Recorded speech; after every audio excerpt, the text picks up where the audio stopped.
মহাপবিত্র আল্লাহর বাণী রাসূলরা নিজের জবানে তেলাওয়াত করে করে কাফেরদের শুনিয়েছে। লাম ইয়াকুনিল্লাযীনা কাফারু মিন আহলিল কিতাবি ওয়াল মুশরিকিনা মুনফাক্কিন। এই চার প্রকারের কাফের কোনোদিন আল্লাহর বিধান মানে নাই, অতীতেও মানে নাই, বর্তমানেও মানছে না, ভবিষ্যতেও মানবে না। কিন্তু মুনাফিকরা এই বিষয়টা বোঝে না, বেইজ্জতির সামনে রেডি হয়ে আসে। জোরে জোরে বলেন ঠিক কিনা? কারণ জীবনটা তো আমার দেওয়া নয়, কার দেওয়া? আল্লাহর দেওয়া জীবন নিয়ে আপনি নাচতেছেন আল্লাহর দেওয়া ঠ্যাং দিয়া। কিন্তু আজরাইল মাথার উপর দিয়ে ঘুরা ঘুরা যেটারে তালিকায় আছে সেটারে ধরে নিয়ে যাইতেছে। কখন আপনার টাইম আসবো বাস ধরে নিয়ে যাবে, লাফানো শেষ, কইব চল শেষ। আর হাজির হয়ে গেলে তখন আর তওবা করার সুযোগ নাই। কিয়ামতের অনেক অর্থ। বান্দার জীবনের কিয়ামত শুরু হয় সেদিন আজরাইল আইসা যায় যেদিন। তার মানে আপনার জীবন ধ্বংস, ব্লক শেষ হয়ে যাবে, সাথে সাথে ব্লক হয়ে যাবে। এই জন্য মৃত্যুর পূর্বেই আপনাকে প্রস্তুতি নিতে হবে। এখানে আখেরি নবীর সঙ্গী কারা হবে? কিয়ামতের কঠিন ময়দানে, আখিরাতে, আদালতে আল্লাহর নবীর সঙ্গী যারা হবে তাদের তো বিচার হবে না, তারা আল্লাহর মেহমান হবেন। জোরে কোন সুবহানাল্লাহ। সূরাতুল ইয়াসিনে বলা আছে, হুম আজওয়াজুন ফি জিলালিন আলাল আরাইকি মুত্তাকিউন। কিয়ামতের ময়দানে আল্লাহর দেওয়া পালঙ্কের উপরে বসে নাস্তা খাইতে থাকবে, আরশের ছায়ার নিচে বসে আঙ্গুর বেদানা আপেলের জুস খাইতে থাকবে, আর কিয়ামত শেষ। এই মুত্তাকি মানুষগুলো তাদের স্ত্রীদের সাথে নিয়ে বৈশা আল্লাহর দেওয়া নাস্তা করতে থাকবে, আর কিয়ামত শেষ হয়ে যাবে। জোরে কোন সুবহানাল্লাহ। ফেরেশতাদেরকে জিজ্ঞেস করবে আল্লাহর বান্দা, কিয়ামত কখন হবে, বিচার আচার কখন শুরু হবে? বলে কি এর বিচার? বিচার তো শেষ হয়ে গেছে। আপনাকে তো বিচারের জন্য আল্লাহ আনে নাই, আপনারা দুনিয়ায় আল্লাহর বিধান মেনেছেন, এই জন্য আপনারা মেহমান। ওদিকে বিচার শেষ হয়ে গেছে, আপনারা নাস্তা শেষ করে জান্নাতে চলেন। আপনাদেরকে মহান রবের পক্ষ থেকে সালাম দিয়ে জান্নাতে নেওয়ার জন্য এসেছি। সালামুন কাওলাম মির রব্বির রহিম। আরেকবার কান সুবহানাল্লাহ। আপনার সকল নিরাপত্তার ব্যবস্থা আল্লাহ পাক করেছেন, অতএব আপনার কোনো বিচার নাই, আপনার কোনো ফুলসিরাত নাই, আপনার কোনো কাঠগড়া নাই। আপনি এখন জান্নাতে যাবেন, জান্নাতে যাওয়ার আগে একটু মেহমানদারি করাইয়া আসল জান্নাতে ঢুকাইতেছি, চলেন। চলে গেল শুধু নিজে না, বউটারেও সাথে দিব। আপনারা খালি জান্নাতে যাবেন তা না, লগে বউ নিয়ে যাইবেন। কথা কর না কে? খুব খুশি হয়ে গেছেন তাই না, বউ সাথে যাইব। কিন্তু যে বউ তার নিজের স্বামীকে সম্মান করে না, হে কিন্তু যাইতে পারবো না, যাইতে পারবে না। বেপরদা দায়ুস কোন মহিলা যদি আপনার স্ত্রী হয়, সে যেতে পারবে না। যে মহিলা আল্লাহকে মানে নাই, সেই মহিলা আল্লাহর জান্নাতে যাইতে পারবে না। যেই দেহ আল্লাহকে মানে নাই, সেই দেহ আল্লাহর জান্নাতে যাইতে পারবে না। দুনিয়ায় আপনি 1 লাখ টাকার শাড়ি পিন্ধান না কে, অসুবিধা নেই তো। 50,000 টাকার ব্লাউজ পরান, অসুবিধা কি আছে? আপনার ক্ষমতা আছে, আরো পরান। বাথরুমটা এয়ার কন্ডিশন করে দিচ্ছেন, এয়ার কন্ডিশনে বসে পায়খানা করবো, করুক। কিন্তু আল্লাহর জান্নাতে যাইতে পারবো না। ওখানে লাগবে ঈমান আর নেক আমল। কি লাগবে? কথা বলেন। ঈমান আর এইটা আছে কিনা গুনাহ হবে, হিসাব হবে। কয় হুজুর সবই আছে, খালি এই দুইটা জিনিসই নাই। আসলে তোর কিছুই নাই রে বেটা। আসলে কি নাই? কিচ্ছু নাই, জিরো। পেটের মধ্যে পিসাবার পায়খানা নিয়ে ভাব নিয়ে বেড়াই যে আমি হিরো। আজরাইল ধরলে জাহান্নামে ফেলাই দেবে। পাথর আর কাফেরদেরকে দিয়ে আগুন জাহান্নামের জ্বালানি বানানো হবে, খড়ি। এবারটা জাহান্নামের খড়ি, পাথর দিয়া আর বেঈমান কাফেরদেরকে দিয়া জাহান্নামের কি বানানো হবে? কথা কয় না। জাহান্নামের জ্বালানি জ্বালানো হবে কাদেরকে দিয়া? কাফের আর পাথর। এখন আপনি কাফের হবেন নাকি নাস্তা খাইয়া আল্লাহর জান্নাতে যাবেন, ইট ইজ এর উইশ, আপনার ব্যক্তিগত ব্যাপার সেটা। কয় জীবন আমার, আমি যেমনি ইচ্ছা সামনে চলবো, চলেন, অসুবিধা কি আছে? আল্লাহ যেমনি ইচ্ছা সামনে দিব, সাইজ করবো, অসুবিধা কি? জোরে বলেন ঠিক না? আপনি যেমনি ইচ্ছা সামনে দুনিয়ায় চলতে পারেন, আল্লাহর জান নিয়ে, আল্লাহর মাল নিয়ে, আল্লাহর জীবন নিয়ে, আল্লাহর দেওয়া চোখ নিয়ে, কান নিয়ে যেমনি ইচ্ছা সামনে চলবেন, চলেন। আল্লাহ যেমনি ইচ্ছা সামনে আপনারা সাইজ করব, কোনো কথা বলার থাকবে না। আর একবার বলেন ঠিক কিনা? প্রিয় হাজরিন, এই দুনিয়ায় কাফেরদের কত যুক্তি আছে, যুক্তি দিয়ে আপনারে ঠকায় দিব। কিন্তু যুক্তি এক জিনিস, আল্লাহর বিধান। আদম রে আর মা হাওয়ারে ইবলিস শয়তান জান্নাতের মধ্যে ধোঁকা দিছিল কি দিয়া? যুক্তি দিয়া। কথা কর না কে? যুক্তি দিয়া। কিছু আছে না যুক্তিবাদী, খুব যুক্তি দিয়া কথা কয়, কিন্তু আল্লাহর বিধানের কাছে যুক্তি চলে না। শয়তান আল্লাহকে যুক্তি দিতেছে, আল্লাহ আপনার মনে হয় ভুল হচ্ছে, আল্লাহর ভুল ধরতেছে। কিরকম? কয় আমি হইলাম আগুন দিয়ে তৈরি, আর আদম হইল মাটি দিয়া তৈরি। মাটির চরিত্র কি নিচের দিকে যাওয়া? হ্যাঁ তাই তো। আগুনের চরিত্র কি উপরের দিকে ওঠা? কয় তাই তো। কয় তাইলে আমি আগুনের তৈরি, আমি কেমনে মাটির তৈরি আদমকে সেজদা করি? যুক্তিতে আসে না তো। কয় ও যুক্তি খাটাইতেছো? হ্যাঁ, আমি যে হুকুম করলাম সেজদা করা, যুক্তি তো চলবে না, আমার অর্ডারটা ফলো করাটাই ইবাদত। যুক্তি দিছ, মুক্তি নাই, বেরিয়ে যা। জোরে করে আল্লাহু আকবার। যুক্তি ছাড়া কোরআন মানতে হবে। জোরে বলেন ঠিক কিনা? আরো জোরে বলেন আল্লাহু আকবার। আরো জোরে করে আল্লাহু আকবার। ভারতের এক হিন্দু ঠাকুর, ভারতের এক হিন্দু ঠাকুর, তার সঙ্গে যুক্তি দিয়া কেউ পারে না। আল্লাহ রাব্বুল আলামিন ভারতের, ইন্ডিয়াতে অনেক আল্লাহর ওলিরা রয়েছেন। জোরে বলেন আল্লাহু আকবার। আপনারা নিজামউদ্দিন আউলিয়া সাহেবের কথা শুনেছেন? শুনেন নাই? তেমন জামা কাপড় পরে না, চুপচাপ করে খাই দেয়, আল্লাহ আল্লাহ আল্লাহ আল্লাহ জিকির করে। আল্লাহ রাব্বুল আলামিনের বান্দা নিজামউদ্দিন ঠাকুর তার কাছে আইছে, এই তুই কি আল্লাহর ইবাদত করিস রে? আল্লাহ বলতে কেউ আছে নাকি? আল্লাহ বলতে কিছু আছে নাকি? তারে দেখা তো দেখি। কয় আমার সাথে টোটাল ভারতবর্ষের কোন ধর্মীয় মানুষ আমার সঙ্গে পারে না। আল্লাহর বান্দা নিজামউদ্দিন আউলিয়া, উনি তখন একটা মাটির পাত্রের মধ্যে নিয়ে একটু খানা খাইতেছিলেন। কি খাইতেছিলেন? মানে মাটির পাত্রে একটু খিচুড়ি খাইতেছে, রান্না কইরা খাইতেছে। ঠাকুর খুব ডিস্টার্ব করতেছে, ওই মাটির পাত্র দিয়ে মারছে ওর মাথার উপরে। জোরে কোন সুবহানাল্লাহ। এখন মাথা ফুইলা এত বড় হয়ে গেছে, দিছে বাদশার দরবারে বিচার। জোরে কোন আল্লাহু আকবার। হুজুরেও ধরে আনছে, ঠাকুর তো বাদী আর উনি হলেন আসামি। হুজুর আপনি ওরে মারছেন কে?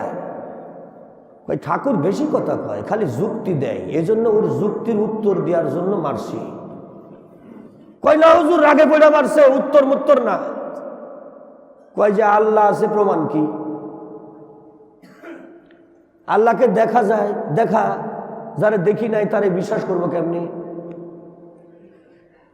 কয় ওর প্রশ্নের উত্তর দেওয়ার জন্য ওরে মারছি, ও তো বেশি কথা কয় সেজন্য মারছি। আবার কয় আল্লাহ বলে ইবলিস শয়তানরে জাহান্নামে পুড়াইব, ইবলিসও আগুনের তৈরি, জাহান্নামও আগুনের, আগুন রে শাস্তি দিব কেমনে? এটা কি হয়? এইসব যুক্তি দেয় উনি। ঠিক আছে হুজুর বলেন আপনি কি উত্তর দিলেন? ওরে মাইরে তো মাথা ফুলাই দিছেন। ঠাকুর কাঁদতেছে, কয় আমারই মাইরে মাথা ফুলাই দিছে। কয় এর মধ্যে ওর উত্তর আছে, যুক্তি দেয় তো। এই যুক্তি দিয়া, যুক্তির উত্তর দেওয়ার জন্য আমি এটা করছি। কয় কি? প্রথমে কি যুক্তির উত্তর দিলেন আপনি? কয় যে ও বলে যে আল্লাহ আছে, তার প্রমাণ কি? তো বলতেছে, ঠাকুর বলতেছে যে আমার খুব ব্যথা হচ্ছে, যন্ত্রণা হচ্ছে, এমন মারা মারছে, আমার এই মাথার যন্ত্রণায় তো আমি অস্থির হয়ে যাইতেছি। কয় যে আপনার যে যন্ত্রণা হচ্ছে ওইটা আপনি দেখান, যন্ত্রণা চোখে দেখান, যন্ত্রণা যে হইতেছে তারপর কি চোখে দেখান, যন্ত্রণাটা কই? ঠাকুর বলে যন্ত্রণা কি চোখে দেখানো যায়? এইটা তো অন্তরের মধ্যে অনুভব করা লাগে। আমার হইতেছে আমি জানতেছি, জোরে কান সুবহানাল্লাহ। তাহলে আপনার হইতেছে আপনি জানতেছেন, আমার আল্লাহকেও চোখে দেখা যায় না, ওটা অনুভব করা যায়। আমার আছে আমি জানি, জোরে কান সুবহানাল্লাহ। আমার অন্তরে আমার আল্লাহ আছে তাই আমি টের পাই, আপনার ব্যথা আছে তাই আপনি টের পান, আমি পাই না। ঠাকুর কয় প্রশ্নের উত্তর পাইলাম, কিন্তু যে আল্লাহকে দেখি নাই সে আল্লাহকে বিশ্বাস করা লাগে, এইটা বুঝলাম। জোরে কান সুবহানাল্লাহ। কয় আপনি কোন ইবলিস শয়তান আগুনের তৈরি, শয়তান রে আল্লাহ আবার আগুনের জাহান্নামে দিয়ে কেমনে শাস্তি দেবে? কয় ঠাকুর আমি যে মাটির পাত্র দিয়ে আপনারে মারছি, এটা কিসের পাত্র? লোহা না তো? কয় না। ওই মাটি তো? কয় হ্যাঁ মাটি। আপনি কিসের তৈরি? মানুষ বলে মাটির তৈরি। কয় মাটির তৈরি পাত্র দিয়া মাটি দিয়ে আপনারে মাইরে কপাল ফাটাই দিছি, তা আপনি আবার উয়া করেন কে? মাটি দিয়াই তো মারছি আপনারে। মাটি দিয়া মারলে যদি মাটির মানুষের আঘাত লাগে, আগুন দিয়া মারলেও ওই আগুনের তৈরি ইবলিসের আঘাত লাগবো। কই ওরে সর্বনাশ, এই হিসাবটা তো জানতাম না। আল্লাহর বান্দা কয় আমি হিসাব পাইয়া গেছি। আসলে কথাটা সত্য, আমি যতদিন যা ভাবতাম যুক্তি দিয়া সবকিছু মুক্তি পাওয়া যায় না, আসল কথা মহান আল্লাহ পাক যা বলেছে ওইটাই হলো সঠিক হিসাব। যুক্তি সব জায়গায় চলে না। আর একবার বলেন ঠিক কিনা? আল্লাহ রাব্বুল আলামিন বলে কিয়ামতের কঠিন ময়দানে নিজের ব্যক্তিগত জ্ঞান নিয়ে যুক্তি দিয়া যারা মুক্তি খুঁজে বেড়ায়, ওই মানুষগুলো ওই যুক্তি তাকে গোমরাহির পথে নিয়ে জাহান্নামে ঠেলে নিয়ে যাবে। কিন্তু ওদের জানা নাই, খুব অল্প জ্ঞান দিয়া যুক্তি দিয়া যখন দুনিয়াকে বিচার করতে যায়, ও বান্দা জানে না মহাসমুদ্রের তলদেশে কি আছে, মাটির নিচে মাইলকে মাইল নিচে কি আছে। কিন্তু আমি আল্লাহর চোখের সামনে সব স্পষ্ট। আল্লাহর সামনে অতীত বলতে কিছু নাই, বর্তমান বলতে কিছু নাই, ভবিষ্যৎ বলতে কিছু নাই। আল্লাহর সামনে সবই বর্তমান। আর একবার বলেন সুবহানাল্লাহ। ঠাকুর কয় আমি মুসলমান হয়ে গেলাম। জোরে কান সুবহানাল্লাহ। আল্লাহর বান্দা কয় তাইলে পড় লা ইলাহা ইল্লাল্লাহু মুহাম্মাদুর রাসূলুল্লাহ।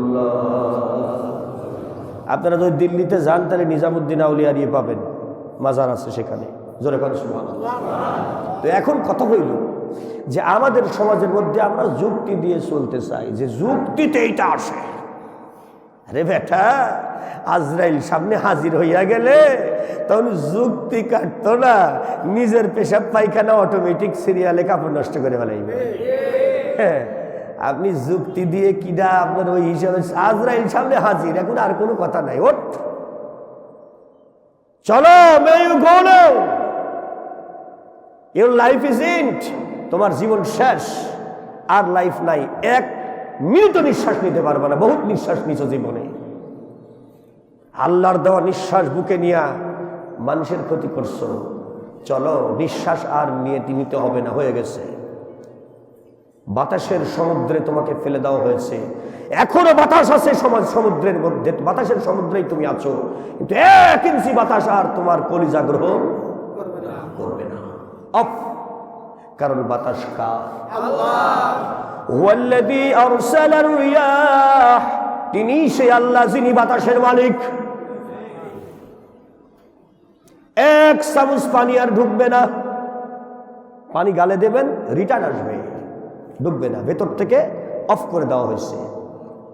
আফারাআইতুমুল মাআল্লাযী তাশরাবুন আআনতুম আনজালতুমুহু মিনাল মুজনি আম নাহনুল মুনজিলুন।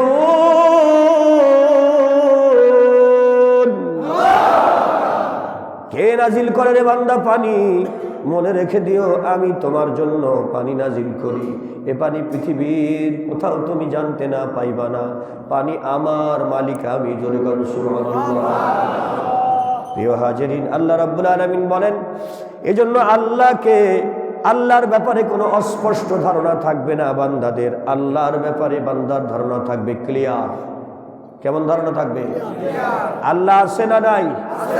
এ ব্যাপারে ধারণা কি অস্পষ্ট না ক্লিয়ার? ক্রিস্টাল ক্লিয়ার ধারণা থাকবে। আল্লাহ রাব্বুল আলামিন বলে দুনিয়ায় যারা দেখে না আমারে, ওদের সঙ্গে আমি সাক্ষাৎ দেব, নিজ দায়িত্বে দেখা দেব। জোরে কোন সুবহানাল্লাহ। فمن كان يرجو لقاء ربي, এ দুনিয়ার মধ্যে যেই মানুষগুলো আশা করে আমি আমার আল্লাহর সঙ্গে দেখা করব, আল্লাহকে দেখব, فليعمل عملا صالحا ولا يشرك بعبادة ربه أحدا। বান্দারা আল্লাহকে দেখতে পাবা, আমি আল্লাহ তোমাদের বলে দেই আল্লাহর সঙ্গে কাউরে শরীক করো না, আল্লাহর সমকক্ষ দুনিয়ায় কাউরে ভাইবো না। আল্লাহ এক এবং অদ্বিতীয়, ইবাদতে আল্লাহর সঙ্গে কাউরে শরীক করো না, আর নেক আমল করো, আল্লাহর দেখা পাইবা। আল্লাহ নিজেই দেখা দেবে। জোরে কোন সুবহানাল্লাহ। আল্লাহ নিজেই দেখা দেবে তোমাকে। এই জন্য যারে দেখিনি নয়নে তারে ভজিব কেমনে, ও থিওরি চলবে না। আল্লাহ অবশ্যই দেখা দিবে। জোরে কোন সুবহানাল্লাহ। তবে আল্লাহকে দেখতে আপনি পৃথিবীতে দেখতে পাবেন না। আল্লাহ রাব্বুল আলামিন জান্নাতে বান্দাদের সাথে সাক্ষাৎ করবে, এটা আল্লাহর ওয়াদা। আর একবার বলেন সুবহানাল্লাহ। এটা আল্লাহর কি ওয়াদা। লিসাইমে ফরহাতান, ফরহাতুন ইযা আফতারা ওয়া ফরহাতুন ইযা লিকা রাব্বিহি ফিল জান্নাহ। ইমাম বুখারী বলেন রোজাদারের আনন্দ দুইটা, একটা হলো দুনিয়াতে সারাদিন রোজা রাখার পরে ইফতার, এর সময় একটা আনন্দ পায়, এটা হলো এটা ছোট্ট একটা আনন্দ। আর মূল আনন্দ হলো আল্লাহকে দেখা জান্নাতে। সুবহানাল্লাহ। আল্লাহকে দেখবে সে জান্নাতে, তাহলে আপনাকে জান্নাতে যাওয়া লাগবে, তারপর না আপনি দেখবে। যুক্তি দিয়ে আপনি নামাজ পড়বেন না, আল্লাহর বিধান মানবেন না, নেক আমল করবেন না, সমস্ত শয়তানিগুলো করতেছেন, আর আশা করবেন যে আমি জান্নাতে যাব। এই আশা করার কোনো মানে হয় না। যুক্তি দিয়ে আল্লাহর কাছে যুক্তি চলে না। আল্লাহর বিধান মানবে যে জান্নাতে যাবে সে। আরেকবার বলেন সুবহানাল্লাহ। প্রিয় হাজিরিন, আল্লাহ রাব্বুল আলামিনের কোরআন বলে উজুহু ইয়াউমাইদিন নাঈমা, কিয়ামতের কঠিন ময়দানে আল্লাহর নিয়ামত প্রাপ্ত বান্দাদেরকে দেখেই বোঝা যাবে তাদের চেহারা যে এই বান্দাগুলো আল্লাহর নিয়ামত পেয়েছে। আমরা সূরাতুল ফাতিহার মধ্যে প্রতি রাকাতে রাকাতে কি বলি? ইয়্যাকা না'বুদু ওয়া ইয়্যাকা নাস্তাঈন ইহদিনাস সিরাতাল মুস্তাকিম সিরাতাল লাযীনা আন'আমতা আলাইহিম। মাওলায়ে কারীম, আমাকে সেই মানুষের দলভুক্ত করো যারা তোমার নিয়ামত পাইছে। নিয়ামতটা কি? তার ব্যাখ্যা আল্লাহ রাব্বুল আলামিন কোরআন শরীফে আরেক আয়াতে ব্যাখ্যা দিচ্ছেন, কিয়ামতের ময়দানে নিয়ামত পাইছে কারা, তাদেরকে দেখেই বোঝা যাবে। জোরে করে আল্লাহু আকবার। সেটা কি? সীমাহুম ফি ওয়ুজুহিহিম মিন আসারিস সুজুদ।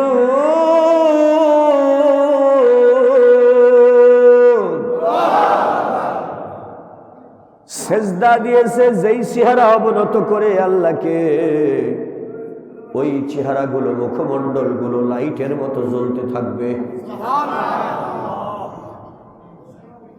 ওয়ুজুহিহিম মিন আসারিস সুজুদ। সেজদা দিয়েছে যেই চেহারা, সেই চেহারায় সেজদার আসর থাকবে। সেটা কি? চেহারার মধ্যে নূর দেওয়া হবে। নেক আমলকারী আল্লাহর বান্দা যে চেহারায় নূর পাবে সে, এটা আল্লাহর পক্ষ থেকে দেওয়া হবে। কারণ আল্লাহকে যে মেনেছে, আল্লাহকে যে জেনেছে, আল্লাহর নিয়ামত সে পেয়েছে। যে আল্লাহর সাথে সম্পর্ক রাখে নাই, নিয়ামত তার কপালে জোটে নাই। আর একবার বলেন ঠিক কিনা? এখানেও তাই বলা হচ্ছে উজুহু ইয়াউমাইযিন নাঈমাহ, চেহারা দেখেই বোঝা যাবে কিয়ামতের ময়দানে এই লোকটা আল্লাহর নিয়ামত পাইছে। আম্মা জান আয়েশা সিদ্দিকা রাদিয়াল্লাহু তাআলা আনহা আল্লাহর নবীর সামনে বসেছেন, কিয়ামতের ভয়াবহতার বর্ণনা আল্লাহর নবী করতেছেন। আয়েশা রে, কিয়ামতের ময়দানে সমস্ত মানুষ উলঙ্গ হয়ে উঠবে। আম্মা জান আয়েশা হাউমাউ করে কান্না শুরু করলেন, কিয়ামতের ময়দানে যদি সবাই উলঙ্গ হয়ে ওঠে তাহলে কি অবস্থা হবে? আল্লাহর হাবিব বলেন, উলঙ্গ হলেও কোনো মানুষ তার বুকের উপরের অংশ ছাড়া কিছু দেখতে পাবে না। এমন অবস্থা হবে সবাই মুখের দিকে তাকাবে, আমার কি হবে, আমার কি হবে, আমার কি হবে। সর্বগ্রাসী মহা বিপদ মানুষের উপরে। মানুষ এমন বিপদগ্রস্ত হবে, কেউ কারোর মুখের দিকে ছাড়া তাকাবার সুযোগ পাবে না, নিচের দিকে তাকাবার কোনো সুযোগ হবে না। কিয়ামতের ময়দানে আমি আমার কোটি কোটি উম্মতদেরকে নিয়ে জান্নাতে চলে যাব, ওরা আল্লাহর নিয়ামত পাবে। আল্লাহর নবীর স্ত্রী আম্মা জান আয়েশা বলেন, কিভাবে আপনি বাছাই করবেন আপনার উম্মতদেরকে? আল্লাহর নবী বলে, বাছাই করার প্রয়োজন হবে না। তুমি বলো, লক্ষ লক্ষ ঘোড়া যদি একটা ময়দানে থাকে, ওর মধ্যে যদি সাদা কপালওয়ালা কিছু ঘোড়া ছেড়ে দেওয়া যায়, সেগুলোকে আলাদা করা অসম্ভব হবে? বলে না, খুবই সহজ, কারণ তাদের চেহারায় থাকবে সাদা কপাল, এজন্য তাদেরকে চেনা যাবে। আল্লাহর হাবিব বলেন, ইমামে বুখারী বর্ণনা করেন, কিয়ামতের ময়দানে হাজার হাজার কোটি মানুষের মধ্যে যাদের চেহারার ভিতরে আল্লাহ নূর দিয়া দিবে, ওই সিগন্যাল দেখে ফেরেশতারা আখিরি নবীর নেককার উম্মত বলে তাদেরকে সুন্দর করে নিয়ে এসে আরশের সামিয়ানায় আলাদা করে বসাবে। জোরে জোরে বলেন সুবহানাল্লাহ। কোরআন বলে, মুহাম্মাদুর রাসূলুল্লাহ ওয়াল্লাযীনা মা'হু আশিদ্দাউ আলাল কুফফার।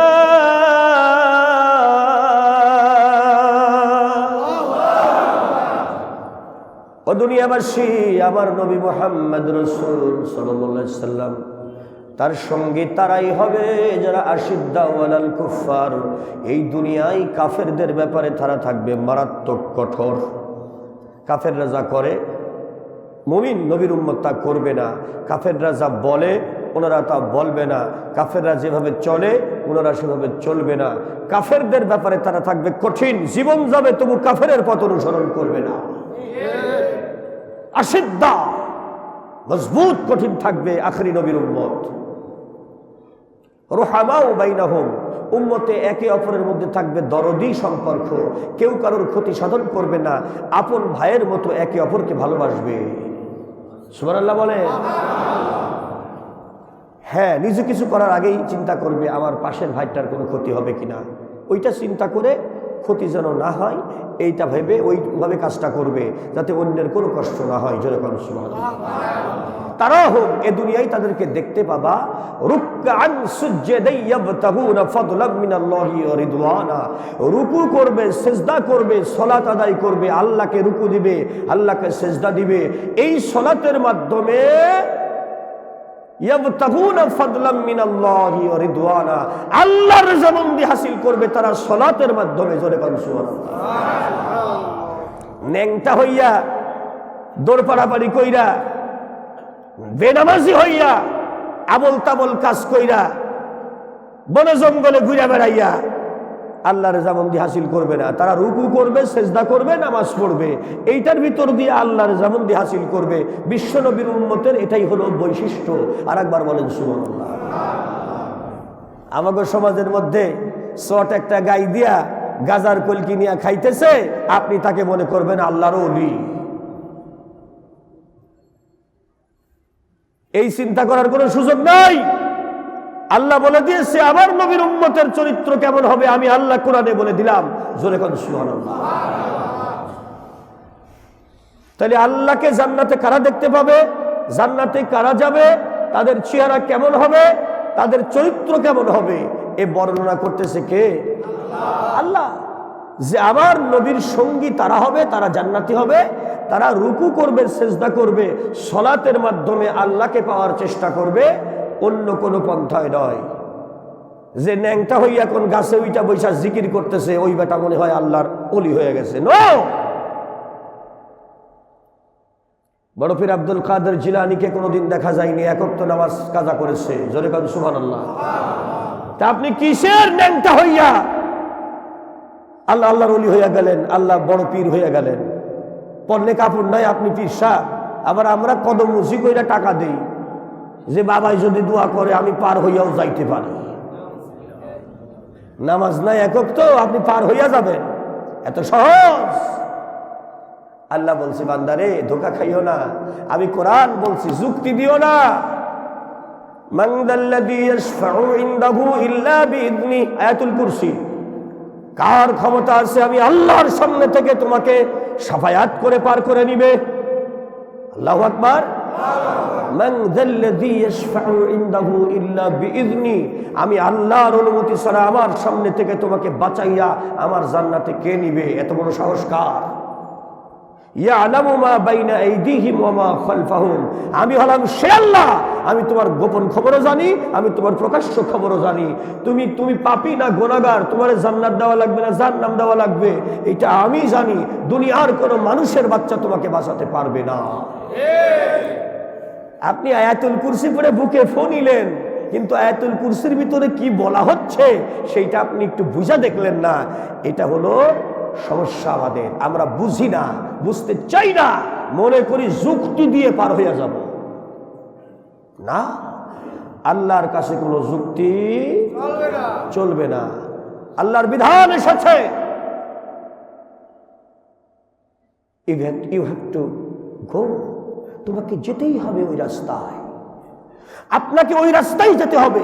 কোরআন যে রাস্তা আপনাকে বাতলিয়ে দিবে, জোরে কোন সুবহানাল্লাহ। আপনি যুক্তি দিবেন যে এটা এইরকম না ওইরকম না ওইরকম না সেরকম, আল্লাহর সামনে যুক্তি দিয়ে আপনি পারবেন না, কারণ আপনার জ্ঞান অত্যন্ত স্বল্প। আপনি নিজেই জানেন না যে আপনি কয়দিন দুনিয়াতে থাকবেন, আপনি নিজেই জানেন না যে আপনার ভেতরে কি আছে, আপনি নিজেই জানেন না আপনার হায়াতের দুনিয়াটা কয়দিন আর অবশিষ্ট আছে। অতএব আল্লাহর সঙ্গে আপনি যুক্তি দিয়েন না, কোরআনের কথাগুলো আপনাকে মানতে হবে। আল্লাহ পাক রব্বুল আলামিন বলেন, সীমাহুম ফি উজুহিহিম মিন আসারিস সুজুদ,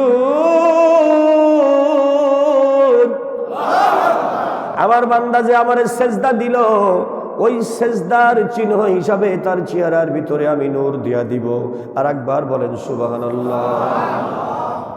এই কথা শুধু আমি আমার মুহাম্মদ সাল্লাল্লাহু আলাইহি ওয়াসাল্লামকে জানাই নাই, উম্মতে মুহাম্মদীদেরকে শুধু জানানো হয় নাই, এ কথা তাওরাতে বলা হয়েছে, এ কথা ইনজিলে বলা হয়েছে, এক কথাই সমস্ত নবীদেরকে একই বাণী বানিয়ে দেওয়া হয়েছে। যালিকা মাসালুহুম ফিত তাওরাতি ওয়া মাসালুহুম feel ইনজিল।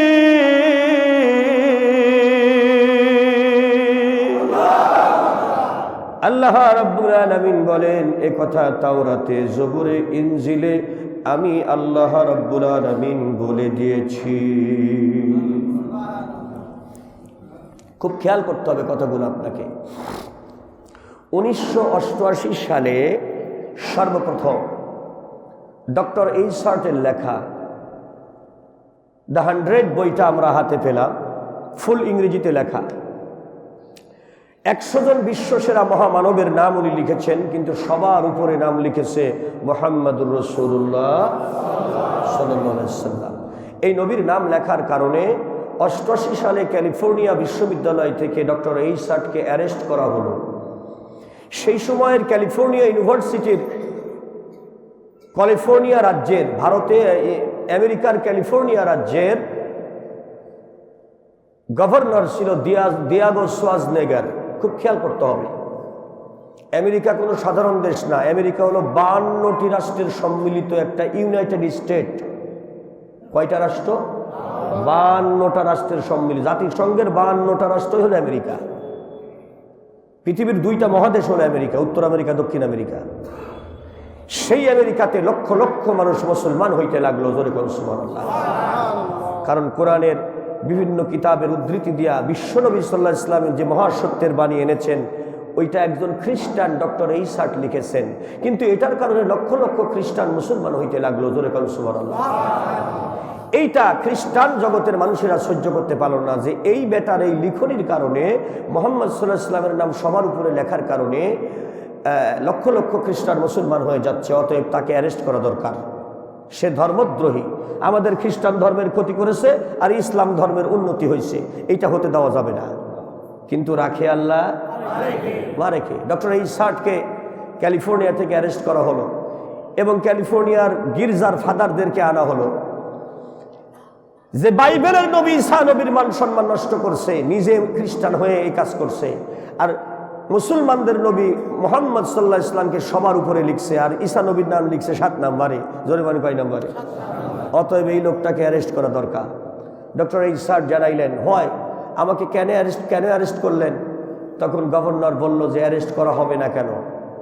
Why are you write in your book the top of the list the name of Prophet Muhammad? সবার উপরে মোহাম্মদের নাম কেন লিখেছো তুমি? আর ইউ নট খ্রিস্টান? তুই কি খ্রিস্টানের বাচ্চা নোস? তাহলে মুসলমানদের ধর্মের উন্নতি হইল তোর লেখনীতে, আর আমাদের ভরাডুবি হইতেছে, প্রতিদিন খ্রিস্টান মুসলমান হয়ে যাচ্ছে। গির্জায় আর খ্রিস্টান পাওয়া যায় না, মসজিদে লোক জাগা হয় না। জোরে কোন সুবহানাল্লাহ। মানে ওরা গির্জা বিক্রি করতেছে আর মুসলমানরা মসজিদ বানাইতেছে, কিনা কিনা। জোরে কোন সুবহানাল্লাহ। এইটা তো আমরা মানবো না। পাদ্রীরা বলল উনি ধর্মদ্রোহী, ওনার ফাঁসি দেওয়া দরকার। উনি বললেন অপরাধ যদি আমি করে থাকি আমার ফাঁসি হবে, আর আপনারা যদি ফাদাররা যদি সত্য গোপন করে যদি আপনারা অন্যায় করে থাকেন আপনাদের কি হবে? আপনাদের দায়িত্ব তো হলো ধর্মীয় ব্যক্তিদের দায়িত্ব হলো সত্যের বাণী মানুষকে প্রচার করা, কিন্তু সত্যটাকে গোপন কইরা যদি ভণ্ডামি করেন তাইলে আপনাদের কি হবে? বলল কোথায় গোপন করলাম? সঙ্গে সঙ্গে ডক্টর ইসার্ট বলল আমি যদি অপরাধী হই ফাঁসি হবে, আর আপনি সত্য যদি গোপন করেন তাহলে আপনারও বিপদ হবে, বিচার হতে হবে রাষ্ট্রীয় আইনে। বলল ঠিক আছে। সঙ্গে সঙ্গে বাইবেল আনা হলো, যত রকমের বাইবেল আছে। উনি ইনজিল শরীফ নিয়ে আসলেন, বললেন আপনি খোলেন মূল কিতাব যেটা গসপেল অফ বারনাবাসের লেখা, বারনাবাসের লেখা সেই গসপেলটা বের করেন, ইনজিল শরীফের মূল খণ্ড বের করেন, 296 পৃষ্ঠা খোলেন। খোলা হলো, তখন বলা হলো read and tell me what is the meaning of it. আপনি পড়ুন, আমাদেরকে জানান যে এটার মানে কি। এখন পাদ্রী বাবা 296 পৃষ্ঠা বাইর করে আর পড়ে না। সবাই বলে পড়েন, পড়ে না। কয় না আমি এটা পড়তে পারবো না, আই ক্যান্ট রিড, আমি পড়তে পারবো না। বলে না পড়ুন। গভর্নর নির্দেশ করলো রাষ্ট্রীয় হুকুম পড়েন। তখন পড়তেছে যে ঈসা নবী বলে গেছে I am very glad to tell you that you like to know you have done pretty well in your life. আমি তোমাদেরকে আনন্দের সঙ্গে একটা সুখবর জানাইতেছি। My life time is short but act is long and I have to go within short time to meet the almighty God. অল্প সময়ের মধ্যে পৃথিবীর থেকে আমি চলে যাব, কিন্তু আমি পৃথিবীতে থাকবো না। তবে তোমাদের বলে যাই, if you want the peace, যদি তোমরা দুনিয়ায় শান্তি চাও, and paradise after death, মৃত্যুর পরে যদি জান্নাত চাও, you have to go the route of Prophet Muhammad. আমার পরে মুহাম্মদ সাল্লাল্লাহু আলাইহি ওয়াসাল্লাম পৃথিবীতে আসবে, তোমরা বিনা বাক্যে ওই নবীকে মানবা। Because কারণটা কি? কারণ হইল he is our prophet, your prophet, prophet of world, last and final messenger of lord. তিনি আমার নবী, তোমার নবী, নবীদের নবী, বিশ্ব নবী, আখেরি নবী। তার কথাই হবে ফাইনাল কথা। তিনি আখেরি নবী, জোরে কোন সুবহানাল্লাহ। তিনি নবীদের বাদশাহ, জোরে কোন সুবহানাল্লাহ। এখন যিনি নবীদের নবী, তার নামটা কোন জায়গায় লাগবে? কোন নবীর পরে লাগবে? যিনি মন্ত্রীদের মন্ত্রী, তার নামটা কি কোন মন্ত্রীর নিচে লেখা যায়? মন্ত্রীদের মন্ত্রীর নাম কি? প্রধানমন্ত্রী। প্রধানমন্ত্রীর নাম কি কোন নরমাল মন্ত্রীর পিছনে নিচে লেখা যায়? ঈসা নবী যাকে বললেও নবীদের নবী, তার নামটা আমি কোন জায়গায় লিখবো? এজন্য আমার নবী ঈসা নবী, যেই নবীকে নবীদের নবী বলেছে, তার নামটা সবার উপরে আমি লিখতে বাধ্য হয়েছি, নইলে আমার ঈসা নবীর মর্যাদা থাকে না। ঈসা নবী যাকে নবী মানে, তার নামটা কি ঈসা নবীর নিচে লাগবো? তাইলে ভুল তো আমি করি নাই, ভুল করছে এই পাদ্রী বাবা, সত্য কথা গোপন করছে। তখন গভর্নর জিজ্ঞেস করলো, পাদ্রী বাবা এই কথা কি আমাদের কিতাবে লেখা আছে? বলে জি আমাদের কিতাবে লেখা আছে। তাইলে এতদিন কর নাই কেন? এতদিন যে সিটারি করে সত্য কথা গোপন করছেন, এই জন্য এই মুহূর্তে আপনার চাকরি নট। আর এই সত্য কথা প্রকাশ করে দেওয়ার জন্য ডক্টর ইসার্টকে মুক্তি দেওয়া হলো। তখন ইসার্ট বলল, গভর্নর সাহেব, হাজার হাজার জনতার সামনে সত্যকে আপনি জানলেন, এখন সত্যটা গ্রহণ করবেন না? সঙ্গে সঙ্গে ক্যালিফোর্নিয়ার মসজিদের ইমাম সাহেবের হাতে হাত দিয়া ওই দিন 88 সালে 2500 মানুষ এট এ টাইম মুসলমান হয়েছে। রাখে আল্লাহ, মারে কে? আমেরিকার বুকে ইসলামের জাগরণ চলতেছে, জোরে কোন সুবহানাল্লাহ। এই জন্য আজকে আমেরিকার একটা slogan, the rate of growth of Islamisation of US is very high. আমেরিকার বুকে মারাত্মকভাবে মুসলমানদের সংখ্যা বাড়তেছে। If this picture continue near future the Muslim will be decide who are the president of United States of America or not. অদূর ভবিষ্যতে এমন হবে আমেরিকার প্রেসিডেন্ট কে হবে আর কে হবে না মুসলমানদের সিদ্ধান্তের উপরে চলে যাবে। আপনি কি মনে করছেন বাংলাদেশে আপনি মুসলমান ইসলাম মানবেন না, তাতে ইসলামের কিছু দায় আসে? আমেরিকা নিয়ন্ত্রণ করবে অতি অল্প দিনের মধ্যে মুসলমানরা, জোরে কোন সুবহানাল্লাহ। আল্লাহ পাক আমাদেরকে বুঝার তৌফিক দান করুক।